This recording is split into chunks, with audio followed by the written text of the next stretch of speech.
Hi, everyone. Thank you so much for joining us for CMD's Preparing for the Future, Finding the Best Career for You webinar. My name is Avery Roberts, and I work in Outreach and Engagement for CMD.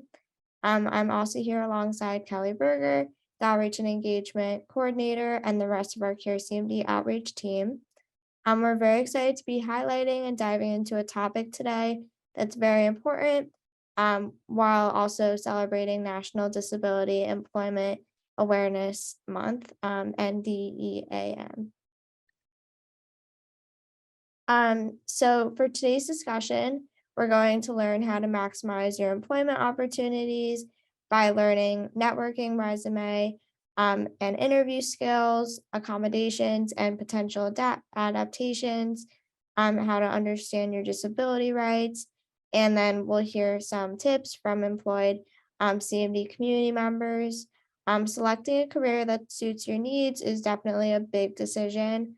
And as more and more members of the neuromuscular disease community are entering the workforce, it's important to think about some things when looking into an employment opportunity. Just a reminder, this webinar is being recorded and will be available for on-demand viewing on our YouTube channel in the coming days.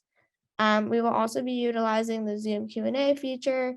During the webinar, we'll have an audience Q&A towards the end of the webinar where you can ask our informative speakers your questions. You can either save them till the end or start entering them into the portal at the bottom of your screen, and we'll get to them then. There's also the regular Zoom chat portal. You're welcome to talk there, or if you have any tech questions or comments, we have staff monitoring both, so we are happy to answer any questions and or concerns you may have. Okay, so I'm going to quickly pass it over to Kelly to go a little deeper into the observance of NDEAM. Yeah, thanks, Avery. So like you had said earlier, we definitely wanted to acknowledge the month of October, and its health observance is National Disability Employment Awareness Month. So we are very excited to have this webinar coincide with this initiative that empowers and includes workers of all abilities in the workforce. So we hope that you find this webinar helpful and that it helps support your journey into employment.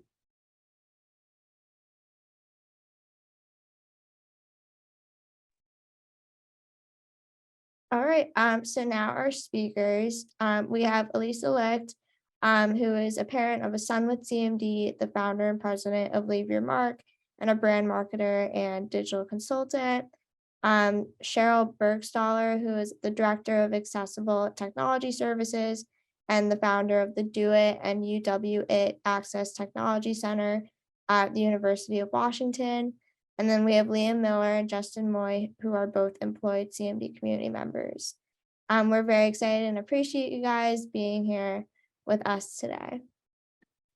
So at this point, I'm going to pass it over to ALIZA to share some networking, resume, and interview skills. Thank you, Avery and Kelly and Rachel and Donica. It's so great to be here with all of you. And this is a topic close to my heart. So I'm ALIZA LICHT. I am the mother of Jonathan LICHT, who is a CMD member. Jonathan has Bethlehem myopathy, and we are at the college application stage right now. So we are not quite at the stage of working yet, but I'll give you a little background into where I've been and why I'm speaking on this topic today. So I have had more than 2 decades of experience in marketing communications and later on digital in the fashion industry. And long story short, my background is in public relations. And later on in my career, I started embarking on digital on behalf of my company. And I created an anonymous social media personality called DKNY PR Girl that was inspired by Gossip Girl, if you watched it back in the day. And this personality was one of the first examples of a fashion influencer on Twitter, even though at the time in 2009, we didn't know what an influencer was. So needless to say, I really leveraged the power of digital to build not only the brand of DKNY PR Girl, but ultimately my own personal brand as well. And the community I cultivated became over 1.5 million people organically. And it led to my book, Leave Your Mark, which I have right here. Oh, which is not showing. Oh, there it is. Okay. Leave Your Mark, which the subtitles are Land Your Dream Job, Kill It in Your Career, Rock Social Media. So the entire purpose of my book is a career mentorship. So it's the do's and don'ts of everything we're talking about today. So obviously this is a 1 hour event, but if you want to dive deeper into the advice, it's a really fun read. It's very Devil Wears Prada meets advice. But I'm going to take you through high level of what I know, not only from my experiences, but also as a hiring manager. Today, I am a consultant in marketing and social media.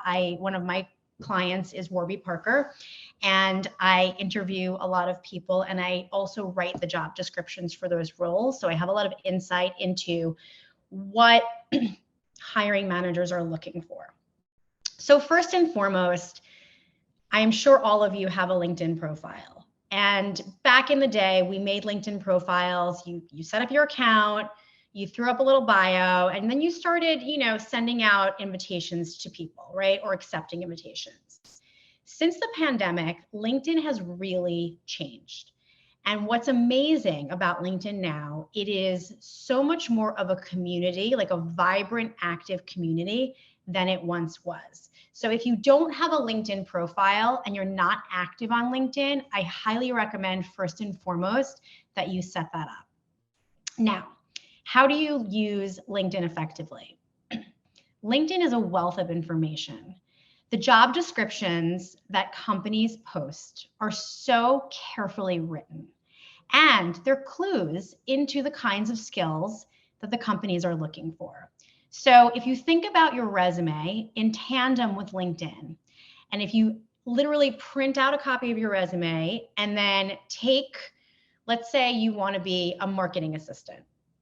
You can look on LinkedIn for the title marketing assistant in the job section, find 5 or 6 different companies that are hiring for marketing assistants, print out those job descriptions, and then circle the words that are common across all of them. When you've done that sort of competitive analysis, the next thing you do is you look at your own resume and you're like, wow, do I have the same language that these companies are asking for on my own resume? And the reason why this is super important is because companies use applicant tracking systems. And when companies get thousands of resumes, the first thing they do is filter out the resumes that don't include the keywords they're looking for. So there's certain things you kind of have to have on your resume, and the clues are all in those job descriptions on LinkedIn. So thinking about what might interest you, it's really great to actually look up a couple different titles in an industry that is intriguing to you and see what those tasks entail. See if you're interested in actually doing the things that are listed as job responsibilities. Once you've honed in on the industry and the job function that interests you, the next thing that you need to do is try to figure out if you have any connections to anyone who might work at this company. They could be second degree connections, third degree connections, fourth degree, it doesn't matter. What you do next is you figure out if you do know someone, or if you know someone who knows someone, and you reach out to the person and you say, hi, I see that you're connected on LinkedIn with so-and-so. I'm really interested in this position. I was wondering if you wouldn't mind either making a warm intro or passing my resume along. The reason why this is really important is because over 80% of jobs acquired from LinkedIn come through a personal connection. And again, it doesn't have to be like your best friend works there. It can be someone you know who knows someone they know, and you have to go down that rabbit hole to really research how to get a human. In addition to, of course, applying online, right? So whatever methods of application submission they're asking for, that's a must also. But if you can find someone who can deliver your resume in on a silver platter, That's always the best thing to do. Okay, let's talk about the resume. A resume should be 1 page. There's a lot of debate on this. I actually just hosted a resume masterclass, which if anyone's interested in that link, I can definitely put it in the chat after. And essentially, it doesn't matter if you have, 30 years of experience. If you can get your resume down to 1 page, it's really the best way forward. So the most important part of the resume is really that executive summary at the top. So no one really writes an objective anymore. That's sort of passé. But what is really useful, especially to a hiring manager, is to kind of see those 2 to 3 sentences right at the top that I like to call a positioning statement. Who you are, what you do, what you've done, and what you're trying to do or aspiring to do, and really succinctly. So sort of like if a reporter was writing a little blurb about you, what would they say? That's the way it should be written. It should be written in 3rd person, and it should just be like a very, very short paragraph that helps the hiring manager understand what you're uniquely positioned to do. Now, the other thing that's really important is, as much as we all want to stand out in a job search, you really do need to confine your design template to something classic. This is one of those things where I have spoken to tons of executive recruiters, and really at the end of the day, they want to see a simple white piece of paper with a black font, classic font, 2 columns preferred. That's it. I mean, in my career, I've seen resumes with that are lavender with pink flowers and you name it. And that's the kind of thing where you're actually putting yourself in a position to fail, because the minute someone sees something that's designed to that level, there is inherent judgment that comes after that. And especially if you're trying to work at a company that has a really clear brand point of view, you need to make sure that your aesthetic aligns with their aesthetic. So the best practice is to just be clean, simple, and classic. Cover letters are not really a thing anymore either. When you would use a cover letter, and we're saying cover letter, and what we used to mean was like an attachment in a Word document that you would send along with your resume. The reality is people are lazy. No one is going to open up 2 attachments. So you should take what would have been your cover letter and make it the body of an email, only if you're pitching a person directly. The other thing to really think about when you're reviewing a job description is to see what kind of capabilities they're looking for. So for example, if a job requires 2 to 3 experience in a certain skill set, and you don't have 2 to 3 years of experience in a certain skill set, it's really frustrating to the hiring manager to get submissions that are not fitting the role. So it's not to say that you have to have every skill, but you should have most of the skills they're looking for, or you're wasting the hiring manager's time. The other thing that I like to recommend to people is my favorite line, which is don't spray and pray your resume. What does that mean? Don't just send your resume to hundreds of companies and hoping something sticks. You don't want your resume just floating around. You want to be really strategic. You want to do your research. You want to really look up roles that excite you, that you think you can add value to. And why do you want to do that? Because when you're pitching that company via email, via introduction, even via the portal, you want to show, first and foremost, why you want to work at that company.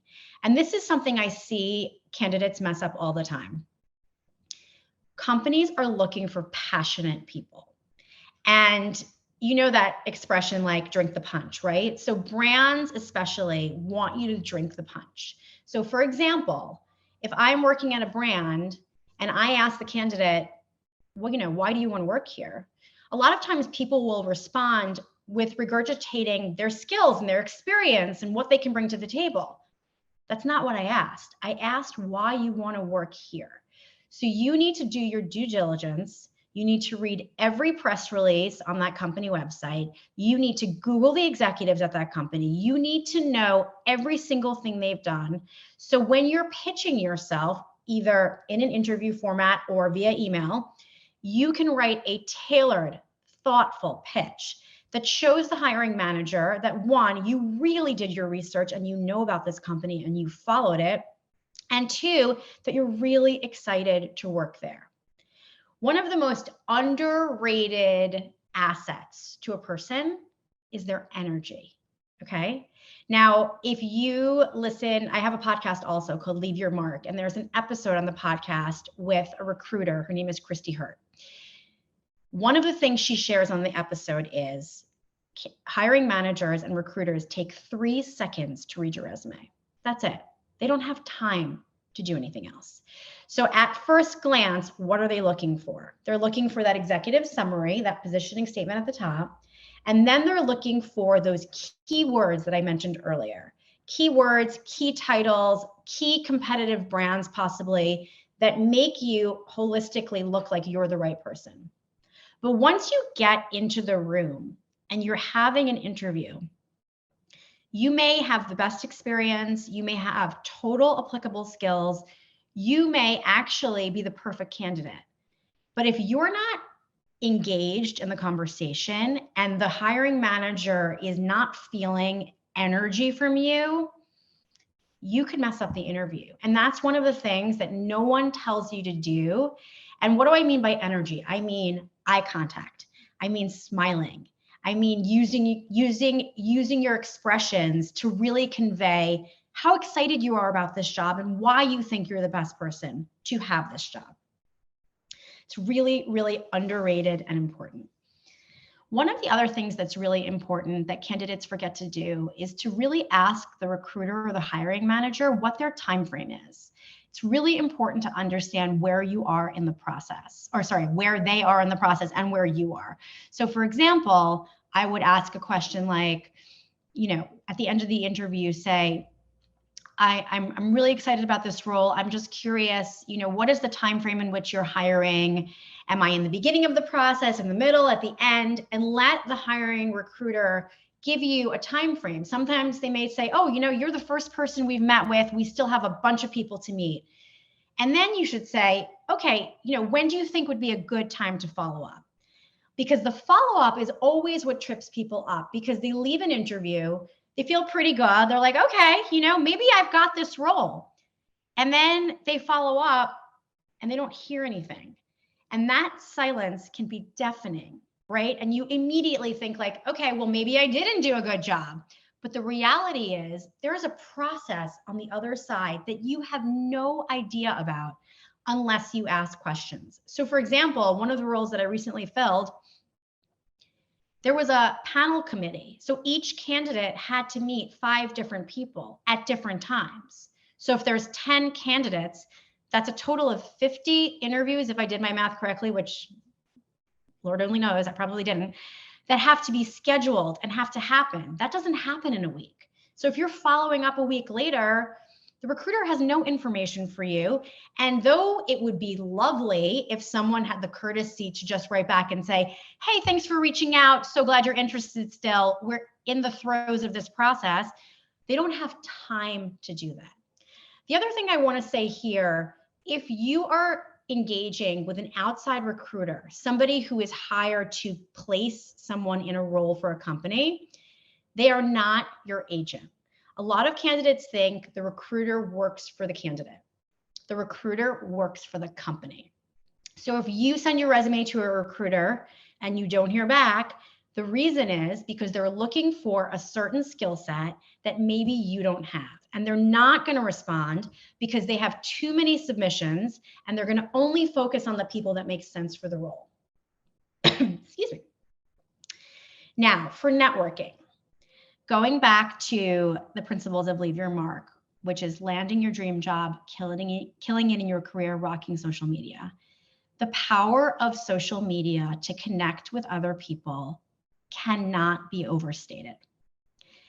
First and foremost, I think that if you're really going after a certain company and you really research other people on LinkedIn who work at that company, and then you find them on Instagram or you find them on other channels and you start engaging with them, that is how you can create connections. And those connections can't be done a minute before you need them. You need to really work on cultivating that. And social media is the easiest way to do that. The other thing that's great to do on LinkedIn is if you see someone who has a job currently, even if you don't know them, that you would love to do, send them a DM and say, hey, I noticed you're the blank title at blank company and your LinkedIn page is amazing. I am so-and-so, and I'm really trying to start a career in that industry. Would you possibly have 5 or 10 minutes to jump on a call with me to tell me how you got to where you are? Or alternatively, I send you an email with some specific questions? People do that to me all the time, and I always answer. And yes, of course, there are people who will ignore you, but sometimes you'll be surprised and you'll make a new connection. And all of this requires you putting yourself out there cold, sending a DM to someone that you don't know, can be on LinkedIn, Instagram, wherever, Twitter, wherever you are. And you have to just make yourself uncomfortable sometimes to move ahead. And that, I think, is the biggest lesson. All of this job search, job hunting, interview process can be so disheartening. But if you're strategic, you will find success, and you have to leverage your network to do so successfully. Another thing that's really important is making sure that when you get this job, you go in thinking about how to make the best possible connections with not just people on your team, but with other departments that sort of surround your team. All of these people are new additional contacts for you that you can take going forward wherever you go. I believe really strongly in the fact that every single person has a personal brand. That means you're making an impression wherever you go, whether it's via email, social media, in person, on Zoom. So thinking about that and thinking about what your personal brand stands for, it's really important to say to yourself, okay, when I do jump on a Zoom, what kind of impression am I leaving? Is my camera off? Is my camera on? Am I engaging? Am I smiling? Am I talking and contributing? All of these things sort of contribute to your personal brand. And in the world we live in today, where it's basically a virtual world, right? And we have to be prepared in any single medium, leveraging the power of how you show up in a meeting, on email, on social, is so important. And the best part is, so many people don't think about it. So if you're proactively thinking about it, you're really a step ahead. The other thing I want to end with before we move on is really the idea of finding people who can really be your best ambassadors. Sometimes it's really uncomfortable to talk about yourself or to pitch yourself, but finding someone who can be an advocate for you, who can say, you know what, I've worked with this person before, this person is amazing, she would be the perfect person for this role. That's what really moves the needle. And in addition to my book, I just want to recommend my friend Meredith Feynman's book, which is Brag Better, Master the Art of Fearless Self-Promotion. This is a book, it'll make you totally uncomfortable because you're like, bragging, I don't want to brag. And I hate the word brag, to be clear. But at the end of the day, Meredith's book is for the people she likes to call the qualified quiet. Who are the qualified quiet? They're the people who do an amazing job, who are excellent at what they do, and have no idea how to speak about the value they add. So, in closing, don't wait for people to notice the value you bring and the skills you have and the amazingness that you can offer. You need to be able to pitch yourself. You need to be able to talk about why you are this perfect person for the role. And I promise you, if you learn how to do that, the world is your oyster.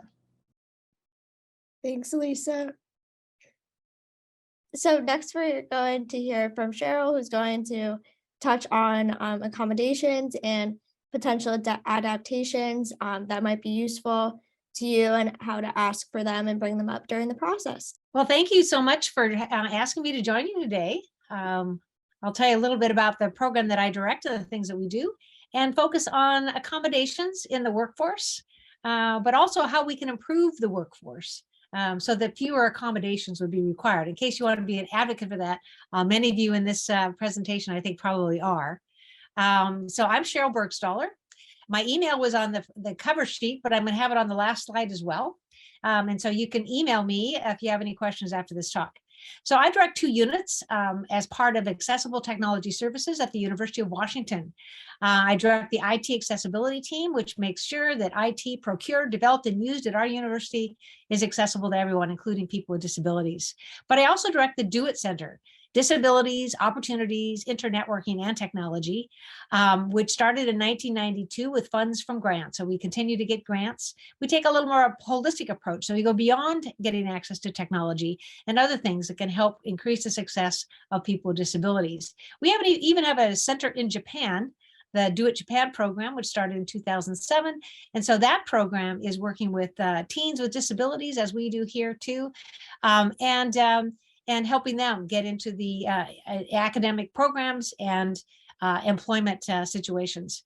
We also manage this Center on Universal Design and Education. You'll hear about Universal Design today, which is funded by the U.S. Department of Education. My background, just in a nutshell, that leads me to this program and this presentation today, is my background is math and computer education. I taught in middle school, high school, college, and university. But also my personal background is relevant to this talk, is that when I was 19, my boyfriend, who eventually became my husband, was diagnosed with terminal illness, Hodgkin's lymphoma. And during the process of treatment, he received high doses of radiation, which actually paralyzed him. And so we had a lot of experience then and working with accommodations and so forth. We were still in college. Unfortunately, the cancer, the lymphoma, took his life at the age of 24. But anyway, it got me interested in disability and how inaccessible the world is, particularly physically. And I've continued that interest for the rest of my life, and have kind of built on that to think about other types of access issues as well. My background's in technology, as I mentioned, and so I'm particularly focused on making technology accessible to people with disabilities. In the Do It Center, we take 2 basic approaches. We work with teenagers a lot when they're still in high school and transition to college. We work with college students and transition to graduate school, and with graduate students and also undergraduates on how to transition to employment. And we support individuals with disabilities while they're in employment to make sure that that experience is successful. So when we're working with students, which in this session today, I'm sure we have some, we promote self-determination. Roughly speaking, just what's the list, what are the things you need to know, and the networking you need to do, and the technology that you need to be successful. So in this world that is not all that accessible, and so we all live in an imperfect world, and so we need self-determination skills to be successful, and we focus again on students with disabilities. Most of them, by the way, the self-determination skills are skills that everyone needs, but there are some unique things that we need to think about if we have a disability. But then when we're working with faculty and staff and institutions, technology companies, kind of the other side of our operation, we're talking about universal design. And so this audience is mixed today. So I have a mix of things talking that might be useful to a person with a disability, and also might be of interest to someone who may or may not have a disability, but is in the other roles of teaching or of being an employer. And so I'll touch a little bit on both. I'll start with 4 people that are part of our program in different ways, and think about what a perfect work environment might look for them. The first person is Zane, and Zane is deaf. And so she needs to make sure that captions are provided on any video. Even in a Zoom presentation like this, she would want to make sure that the captions are turned on, or that she can be provided with a live captioner that can make sure she has access to things. Too often in employment and in college and in other academic settings, people are using videos that are not captioned. All we have to do is look at YouTube. Look at the silly captions on many YouTube videos. And you don't have to look very far to realize that those captions are not accurate many times. The words are misspelled. There's no punctuation. Well, that's because those videos are captioned by a computer. And as much as I love technology, computers cannot understand what human beings are saying all the time.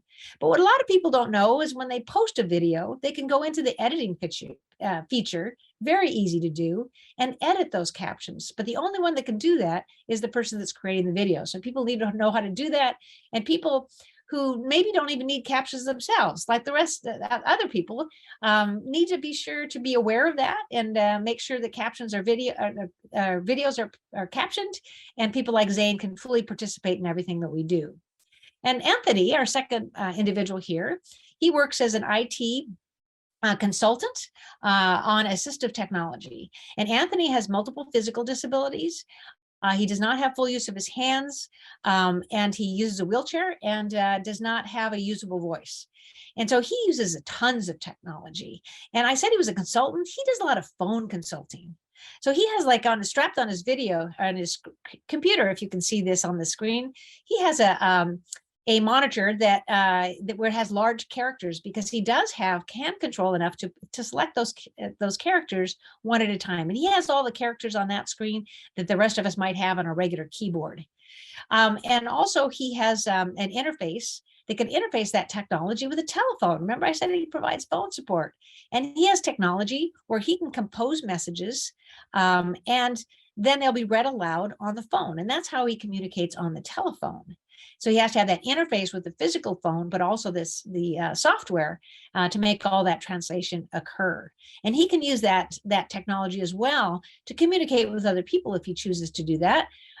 So he can type in things, and then his computer generated voice will speak. So what does that mean to a company that's putting up a website? Well, there's one thing that his keyboard cannot do that a regular keyboard, I mean, all the things a regular keyboard can do, but it can't fully emulate the mouse.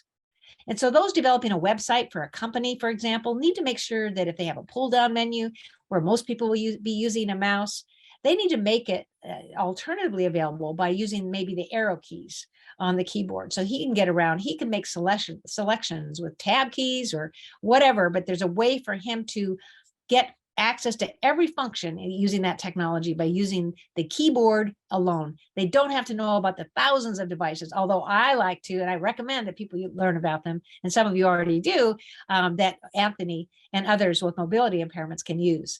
Jessie has 2 learning disabilities, which makes it difficult for her to get her thoughts down on paper and also to read. And so she uses dictation software to get her, let's say, compose an email message, but then she uses text-to-speech software to read it back to her. What you need to know about Jessie is if she has access to a document, like a PDF file that was scanned in, her text-to-speech software doesn't work because that only sees that document as an image. And so we have to make sure that our documents are provided in a text-based format, which they can all do in Word and PDF and so forth. It's just that some people don't do that. Hadi is blind. And so he has to have his documents have text in them as well. So his screen reader can read them. But there are also great functions in a screen reader that can give him clues as to what are headings and subheadings and lists and tables and so forth. And so we need to design our documents to be fully accessible to someone who's blind. Let's just give a really quick snapshot of the different accessibility issues that different people might have, and the standards that are already out there for making them accessible. Some examples of accommodations that you or someone else might find on the workforce are making a physical space accessible, making technology and digital documents accessible. I just gave you a few examples of that. Captioning videos, already mentioned that. Assistive technology. These 4 people use different types of assistive technology as well. So a person on the workforce needs assistive technology. Recordings of meetings, maybe because somebody misses a meeting or needs to play back a meeting. Maybe they have a learning disability where it makes it harder to comprehend as quickly as someone else, where it would really benefit, particularly with large meetings like company meetings, all hands on deck meetings, if they could look back at the recording of that meeting. Providing sign language interpreters and captions as needed. But even using those captions, let's say in a Zoom meeting or something, just turning them on without a request, because a person who's deaf might need them. Someone who's hard of hearing might not request them, but it would be helpful to them. And people with some types of learning disabilities and people who are English language learners benefit from those captions as well. Might provide some assistance with travel. That can be a little touchy with some companies. If you need a lot of assistance, like a personal care assistant in travel, but many companies will pay for at least part of it. They would pay for the travel for the assistant, but maybe not for their salary or whatever. But that's worth asking for to see what you can get. And the more and more you become a valued employee, the more likely they're going to provide that. And then there are adjustments to work assignments. Don't be discouraged if you can't do everything on a work assignment. A young man who was working for me years ago was quadriplegic, and he was kind of worried about things he couldn't do. And I just went through, well, what are some of the things you need to do here, and where can we provide an accommodation? And pretty much he could do everything. We could accommodate his phone and so forth, so he could pick up the phone or use the speakerphone or whatever. The one thing we only narrowed down to really basically one thing that was essential, and that is he needed to maintain some paper files of some of the things that he was doing electronically, print things out, and yeah, he could do the printing out, but he couldn't get them in the files. That is a really simple accommodation for my job place, but also for others. And so don't hesitate for those simple things. I mean, we hire a student assistant that can do that and do other things around the office. And so that's not a deal breaker at all. So when and how should you request accommodations? You got some tips in the last session, but when you apply, should you ask for an accommodation? These are very personal answers you have to come to. So I am not speaking for any particular person, but I can tell you what some of the Do It kids have said in this regard in their discussions online. When to apply for an accommodation? Well, they suggest when you need an accommodation. So when you're invited to the interview, and you need an accommodation for the interview, that's a good time to provide and ask for an accommodation. If you don't need an accommodation, you don't have to disclose your disability. You can choose to disclose at any time, but you don't have to. Going back a minute to when you apply, you might have to apply for an accommodation in applying for the job. Hadi, the person who was blind on my staff, learned firsthand that our employment process at the University of Washington, all of the forms he needed to fill out was not fully accessible to him in a screen reader. And so he had to ask for an accommodation for that. But then when you're invited to an interview, do you really need an accommodation? If you do, then yes, absolutely. If you don't, then you could say it at that time or not. During the interview, if you need an accommodation, then like a sign language interpreter, then of course you should ask for that. Once you are hired, if you haven't disclosed, you might disclose at that time. But if you don't need an accommodation, there's no requirement that you disclose your disability. And how specific should you be? And I think you should focus on what you need for an accommodation. Much of your information about your disability is private information, but if you do indeed need an accommodation from the employer, or even if you just choose to disclose, then you should absolutely do that. One thing I wanted to point out, I mentioned at the beginning, is if you are you have a job already, or you are in human resources or a teacher or whatever, you might want to think in terms of universal design. And I'll show how this can even be built into if you're a situation where you're an employee as well. Universal design is the design of products and environments to be usable by all people to the greatest extent possible without the need for adaptation or specialized designs. Think about those 4 people that I mentioned earlier. For Zane, if all the captions or all the videos that were used in employment were captioned already, she wouldn't need an accommodation for captions on those videos. If you always turned on the captions in Zoom, she might not need an accommodation for Zoom meetings. She might want to have a live transcriber, but she would then be able to ask for that accommodation. Many people these days, that would have needed sign language interpreters, are going with the captions on a product like Zoom because they are so much more accurate than they used to be. But anyway, so this is the idea that we design an accessible workforce. So you as an employee, for those of you that are looking to be an employee or are an employee, you can promote universal design if you so choose, and I encourage you to do so. So how might you do that? Well, encourage or even help your employer consider disability as a consideration in diversity issues. Many of these diversity, equity, inclusion issues in institutions and also in employment settings, they don't even consider disability at all. They consider racial ethnic minorities and women, but they don't even think about people in those categories who might have disabilities. But then secondly, they don't think about disability in and of itself as a diversity issue. So encourage that. Include how to request accommodations in job descriptions. It should be at the bottom of the job description. Hadi didn't have that at the end of our job description at the University of Washington. How is he to request an accommodation to make those documents accessible? Well, I knew Hadi pretty well, so he asked me. But anyway, that should be at the bottom of the job description. When you get when someone gets a notice that they're invited for an interview, does it have a statement on how to request an accommodation for the interview? It should include it right there. And on the website for employees, does it say how to request an accommodation? All that should be there. Designing physical spaces to be accessible. A person shouldn't have to be providing request accommodation just to have wide aisles and a physical space that's accessible.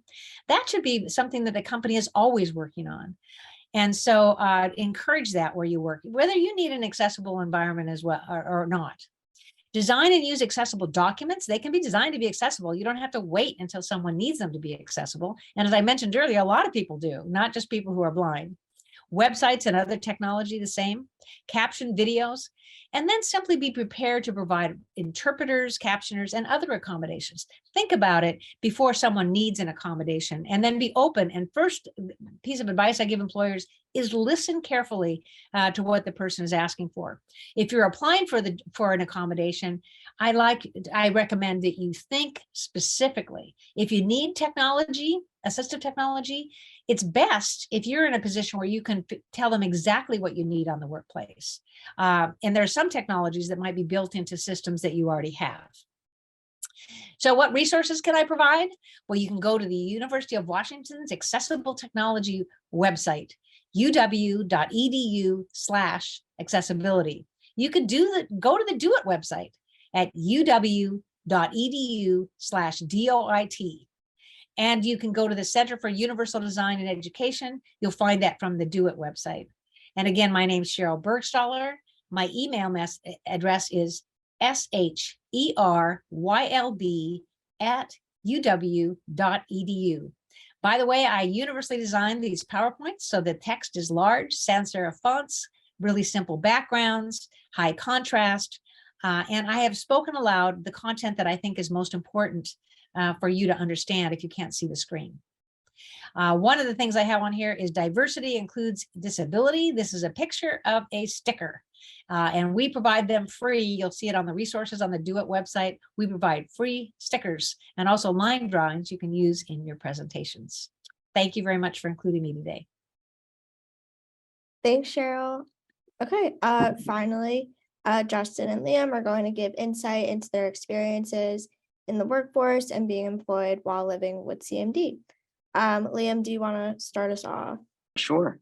Thank you so much for having me. My name is Liam. I'm 24.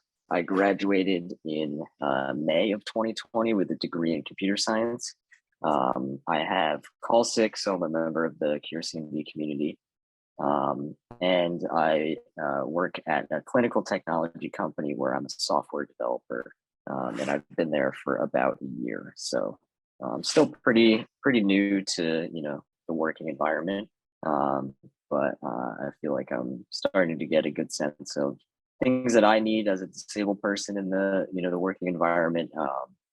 And, had a pretty good experience during the interview process and the job search in general. So, for the most part, it's been a very good experience for me. Yeah, can you talk a little bit about how you decided on your specific career path? Yeah, for sure. I mean, when I was in high school, I took a computer science course, and I think that's when I first had the interest peaked. I think I'm definitely attracted to things that I could do, obviously. So computer science is one of those things just because it's accessible to me. I'm a fan of technology in general, but I'm very interested in developing stuff and creating stuff, and have like a a mathematical technical mind, I guess. So I don't know, I was kind of always attracted to that because it was accessible to me. It's having computers and video games or whatever, it's one of those things that's just very easy for me to do because I can control it, and it's something that I'm involved in directly. So I think that's where the interest started. And then I don't know, I just I went to college and I really enjoyed it, and here we are. So yeah. Awesome. And then how did you make the decision? I know it's a lot of our community, fatigue and day-to-day needs can really play a factor in a career path. So how did you choose from part-time, full-time, and how do you manage your day-to-day needs with that? Yeah, so I mean, I went to college full time, so I had a pretty good idea that I would be able to do a full time role. I did have a part time job working for Pure CMD, actually, working on the mobile app, so that was a good experience with kind of estimating, how I would feel during the day. And like I said, I went to college full time, so I had a good sense of what my limits were and what I'd be able to do and what I wouldn't be able to do. So when I took the job that I have now, they wanted me to come in, for example, at the beginning to get to know people. And it was kind of during, I guess, the middle of COVID. But so there weren't that many people in the office, but they wanted me to be there to just get familiar with the job. And I tried it for a little bit, but I realized after a couple days of being there that the job I could do no problem. It was just everything around being there in person just probably wasn't going to work. The building itself was a little bit tricky to get in and out of. Like the doors were heavy and not really accessible, and the bathrooms I couldn't really do. And the desk sort of set up for me, but it just wasn't comfortable. Plus, having to travel for 35 to 40 minutes both ways every day. Over time, I could sense that just wasn't going to work for me. So I ended up asking for an accommodation to work from home, and they accepted it. And it's perfect for me because I'm able to, work longer hours now when I have to. Being in the tech field, there's times where there's not a whole lot going on, but there's also times where it's, there's crunch and you kind of have to really be involved in the project. And I think if I was working in person, that just wouldn't be possible for me. I would be so tired. I wouldn't be able to I wouldn't be able to work well as an employee, and I would just be, almost useless. So being at home, I'm able to pace myself. I have a, accessible bathroom here. I have all the needs that I have are here. I have my BiPAP that I'm able to access when I'm feeling lousy. So it just made sense for me. And luckily, my company was super understanding of that. And I also kind of just lucked into working for a company that was already very invested in working through like Microsoft Teams and Zoom, that kind of stuff. So kind of lucky, but also they were super understanding, and it's been great. Awesome. So just take us through really quickly the beginning stages. So I know you said you mentioned when you obviously went in person, did you disclose in your interview process, or when did you tell them that you may need have accommodations or that you were in a wheelchair? Yeah, I told them right away that I was disabled. I think I even put it in my cover letter. Like, I think that was if I remember correctly, that was like the main focus of the cover letter, was kind of letting them know that I was disabled, but using it to my advantage to say, like, I'm disabled, but that just means I'm more creative than others because the world is not designed for me. So I tried to like spin it as a positive, and I'm not really sure if it came up during the interview. I don't remember it being a thing, but I might have mentioned it once or twice. I don't remember. But the accommodation part of it definitely came after I was hired. And, I might have even been there for a couple weeks just to kind of get a sense of what I needed, because it's my first job. I kind of have a general sense just from existing in this world that I'm gonna need something, but the specifics of what I need, I wasn't super sure. So yeah, I always recommend just being upfront with it. I think people are much more comfortable with you when you are just straightforward about it, and if you're, good at explaining the things that you need and are good at expressing those kind of things, I think it kind of takes the edge off of everybody, because I feel like when people who are not disabled are interacting with you, they can kind of sometimes feel a little bit weird because they don't know how to interact with you. And I think the best way to, take the edge off is just to be straight up with them. And, from there, it makes things a lot easier. Awesome. We appreciate you sharing your experience with us. And Thank you for having me. yeah, we will move on. Justin, if you want to. There we go. Hello, everybody. Thank you so much for having me here today. And a little like Liam, I'm going to talk a little bit about my career journey. So just for a little bit of background, I went to college at Worcester Polytechnic Institute, and I graduated with my BS and MS in bioinformatics and computational biology. Over the summer, I served as a research intern in the Boneman Lab at the NIH, and currently I am employed as a PhD student at in bioinformatics at Boston University. I'll talk a little bit more about why I say that I'm employed as, because that's really interesting. Now, I was born with Lamb-2 muscular dystrophy, and I've known since when I was very young, basically what I wanted my career path to be. I knew that I wanted to go into science, and I knew that I wanted to cure my stability, cure my disease, and like just work on that. And so for me, trying to decide what I wanted to do was, okay, I want to work as a researcher. I want to work in the sciences. So going back from there, what exactly do I need to do for that to happen? So obviously, I need to get a PhD if I want to be at the top of the field and making those research advances. And then before that, I need to go to a good school and try to find a field that I could work in the sciences. And that's why I chose bioinformatics, because it's a combination of biology and computer sciences. And I knew that I couldn't really do the wet lab work to contribute to science, but I could do the work on the computer. And so I'm going to talk a little bit about my experience as a research intern, as well as my experience as a PhD student currently. So my NIH internship, this is really the power of networking, as ALIZA put it. Now, how did I get this? I had the opportunity to go to a conference. And at the conference, I met somebody that was, they didn't work in my disease, but they worked in a different mitochondrial disease, TK2. And I was talking with them, and I was like, oh, yeah, no, I'm a student in bioinformatics. And it happened that the week before in class, we had just learned all about mitochondria, the powerhouse of the cell. And so I was able to sort of leave an impression on Tristan. And I was like, okay, well, that was nice. You go to these meetings, you talk to everybody, but you don't really know what will happen. Now, fast forward 2 years later, in the middle of the coronavirus pandemic, I was looking for ways that I could do my senior thesis, right? And I was reaching out to all these companies, and I saw, because I live in Massachusetts, there was a company in Massachusetts that was working on Lamb-2 muscular dystrophy. And I was like, oh, this is interesting. Maybe I could work on this for my senior project. So I looked on LinkedIn. I was like, I don't really know anybody here at this company, but they're in Massachusetts. I want to work on what they're doing.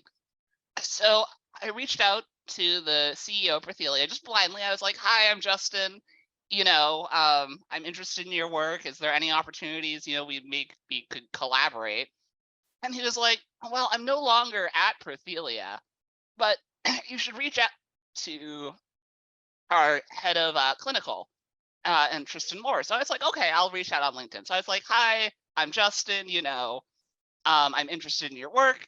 And the response flag was, we're Facebook friends. And I'm like, wait a second.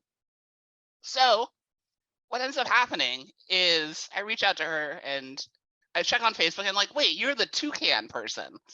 And she's like, yeah, we might have opportunities. And it turns out that they didn't really have any opportunities. But she then put me into contact with Dr. Foley, Dr. Reagan Foley at the NIH.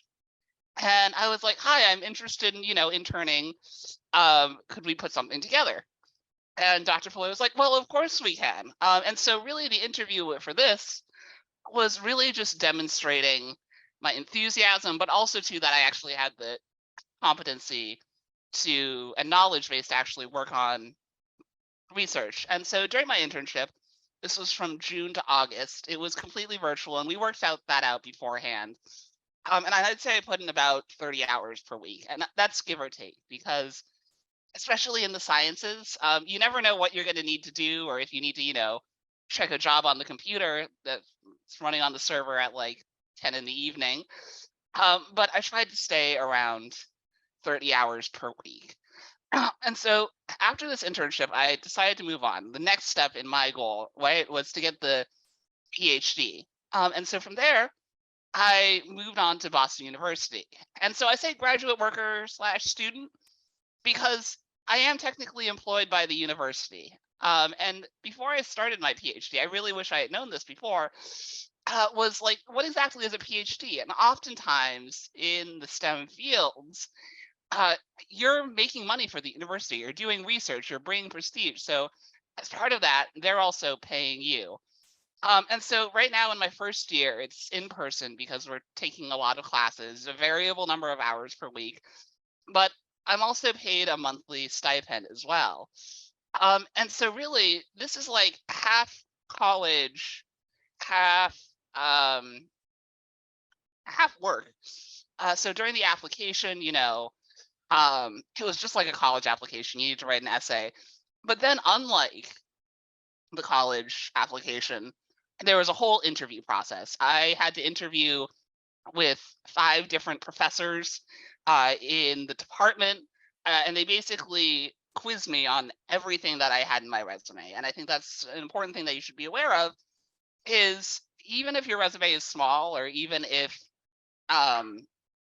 you might not be so sure what to put on your resume, you should put things that you can talk about and that you can talk about in the context of the job. And then lastly, sort of like school, sort of like work, was there was actually an in-person day where we saw the fit of ourselves with the actual college, and could we envision ourselves working there for the next 5 years. And so that really briefly has been my career journey.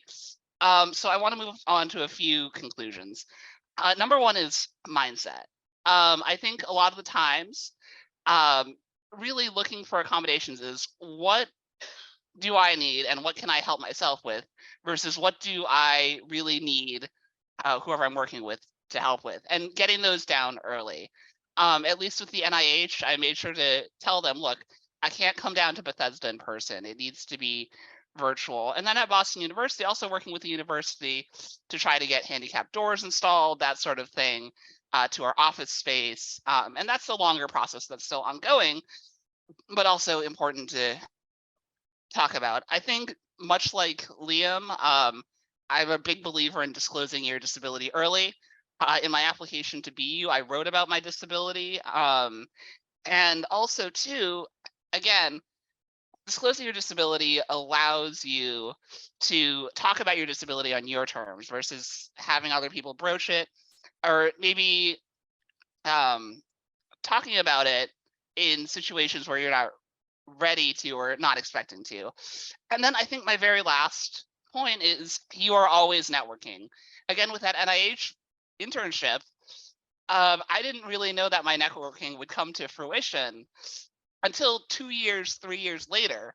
And so again, talking about yourself and presenting yourself is so important. So I think those are my 3 conclusions.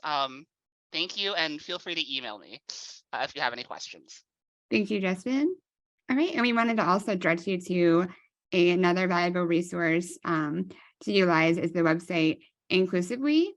It is a site exclusively dedicated to connecting directly with the workforce that is looking to hire people with all abilities, and allows the opportunity to list your accommodations up front. So people that are hiring specifically and looking for someone like you. So I definitely utilize that and check it out. Right. And we also wanted to direct you to our young adult resource page. If you look at the site, it's carecmd.org/YA. You can find lots of valuable content on there. So wherever you are in your journey, we have a list of links offering meaningful advice from our community. And also just wanted to touch on additional help with accommodations through your state's vocational rehab service, also BVR, so Bureau of Vocational Rehab. And if you visit the link on the screen, it can help direct you to your state and local office.